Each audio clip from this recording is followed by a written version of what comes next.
नमस्कार दोस्तों, आप लोगों को फिर से हमारे इस स्टोरी विद धवन चैनल में और एक बार स्वागत है। एक बार की बात है, सीता और उसकी पड़ोसन कन्या पूजन के लिए बाहर लड़कियों को ढूंढ रही थी। वो दोनों ढूंढ ढूंढ कर थक गई, लेकिन उन्हें लड़कियां नहीं मिल रही थी। फिर कुछ समय बाद उन्हें फिर किसी ने बताया कि मोहल्ले के बाहर रविंद्र जी के 9 बेटियां हैं। सीता ने हंसकर बताया, लगता है रविंद्र जी ने बेटों के चक्कर में 9 बेटियां पैदा कर दी है। फिर सीता ने अपनी पड़ोसन के साथ रविंद्र जी के घर पर पहुंची। सीता ने रविंद्र जी से कहा, मैं आपके बेटियों को हमारे घर पर कन्या पूजन के लिए लेना चाहती हूँ। फिर उसके बाद सीता ने कहा, आपकी पत्नी ने कन्या पूजन कर लिया क्या? फिर रविंद्र जी ने कहा, लगता है आपको कोई गलतफहमी हुई है, मैंने तो अभी तक शादी नहीं की है। सीता ने ये बात सुनकर हैरानी से पूछा, तो फिर आपकी बेटियां? रविंद्र जी ने कहा, हाँ, ये मेरी ही बेटियां हैं।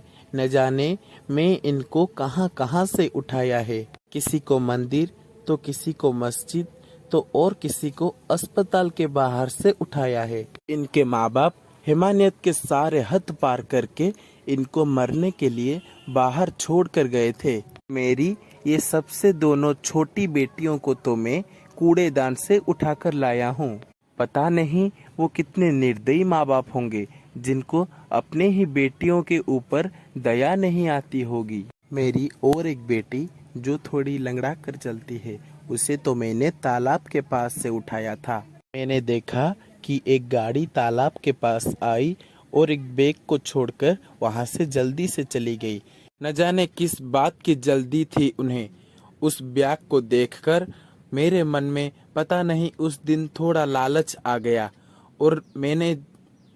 और जैसे ही मैंने बैग खोला तो मेरे मन में तो इस बच्ची को देखकर आंसू आ गई और इस बच्ची को उस बैग में जबरदस्ती घुसाड़ने से इस बच्ची का पैर मुड़कर रो गया था। इसीलिए इस बच्ची हमेशा लंगड़ा कर चलती है। इस बात को तो 7 साल बीत चुका है, लेकिन अभी भी इस बच्ची अपने पैरों को देखकर मायूस हो जाती है। रविंद्र जी की बात सुनकर सीता को तो महसूस हो गया था कि सही मायने में तो रविंद्र जी ही उन बेटियों के पिता हैं। सीता उन बच्चियों को कन्या पूजन के लिए उसकी घर ले आई। सीता तभी उन बच्चियों को देखकर सोचने लगी कि जिस भी व्यक्ति यह काम कर रहे होंगे वो लोग हमसे में ही एक होंगे।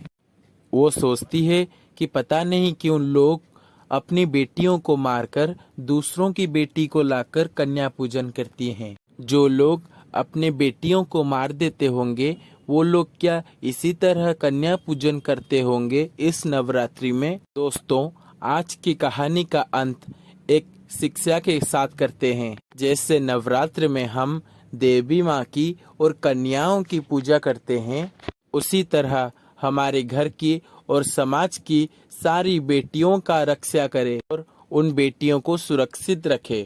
दोस्तों, ऐसी और कहानी के लिए हमारे चैनल स्टोरी विथ धवन को सब्सक्राइब कर दीजिए।